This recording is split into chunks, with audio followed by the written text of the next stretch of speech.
Hello again and welcome to another video from the Marketing Study Guide. In this video I'm going to explain the difference between points of parity and points of difference in marketing. These are important components when we're looking at market positioning and differentiation. Now both points of parity over here, sometimes called POPs, and for the letters, and points of difference, PODs, are simply aspects of our overall positioning. The word parity comes from the word par. If we're on par with something, it's like a golf term. We're about equal to it or equivalent to it. So points of parities are similar offerings, and points of difference are our differentiation. Both of these are important in marketing success. So we'll have a look at why. So very quickly, what is positioning? Now, as you guys probably know, positioning fits into our process of segmenting a market, selecting a target market, which is up here, where do we compete, what parts of the market we're going after, and then positioning is the next step where we go, how are we going to compete? And then we can split our positioning into what we're going to do that's similar to our competitors and what we're going to offer, and where we're going to make our points of difference. So in simple terms, positioning is our desired image. It's where we want to stand out. It's what we want the customers to know about us in terms, particularly our brand image and our key benefits. And it's often relative to competition.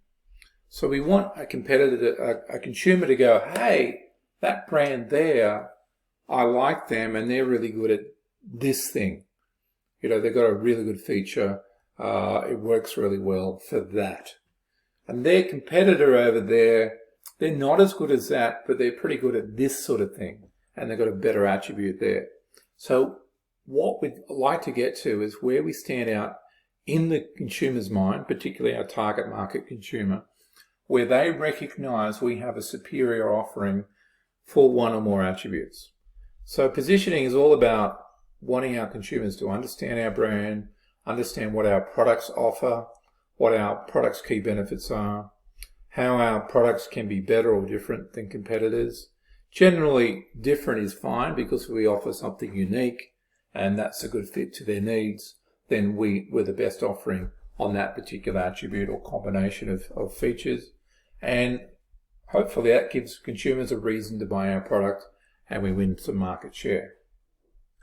And differentiation, which is a component of positioning, is the aspects where we are unique from or different from competition. I'm going to reinforce, we do not need to be better. We just need to have some points of difference. It's not about, gee, we're better than that on every single attribute. We're better than our competition because we offer this feature and they don't. We're better than our competition because we're a little bit better on this. Or we have this combination of features that they don't have. They're just differences, okay? And we're trying to match that back to the needs of our target market consumers.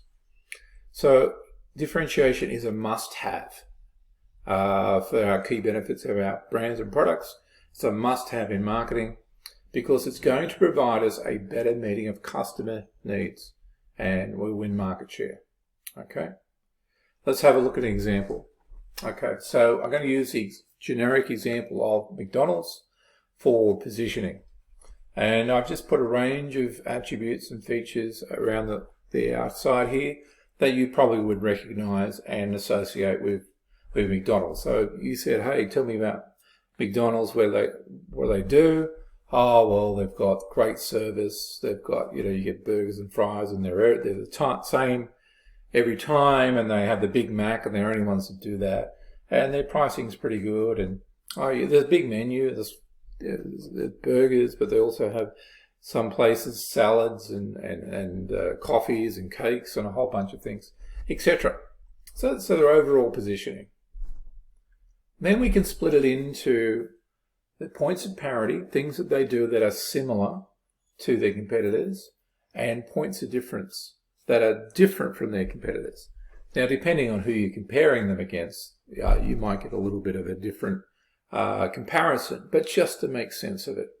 So what I've got here in green is their points of parity, things that are similar between them and their competitors. So, you know, a lot of fast food chains have drive-throughs.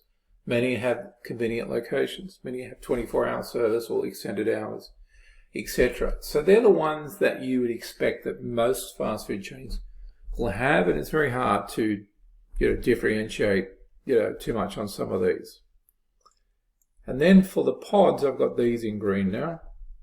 So McDonald's, compared to other fast food players, tend to have a larger choice. So, you know, a competitor may do chicken only. They may do pizza only. They may do Mexican food. McDonald's, you know, they'll have a chicken burger. They'll have a meat burger. They'll have a fish burger. They'll have perhaps even a Mexican burger. They'll have salads. They'll have combinations, etc. So it's a point of difference. They also have their distinct products. You can only get the Big Mac at McDonald's, etc. And generally, they've tried to build their brand around speed of service and the process. So these are the points of difference. Now, why do we have both? Why don't we just not have pods? Why don't we have points of difference? Why do we have points of parity? Now, we have this because these are must-haves. Okay, these are the things that consumers expect every fast food chain to have. Okay, they're central needs for consumers. Okay, so somebody goes to a fast food chain, they're expecting they'll be served quickly, so speed.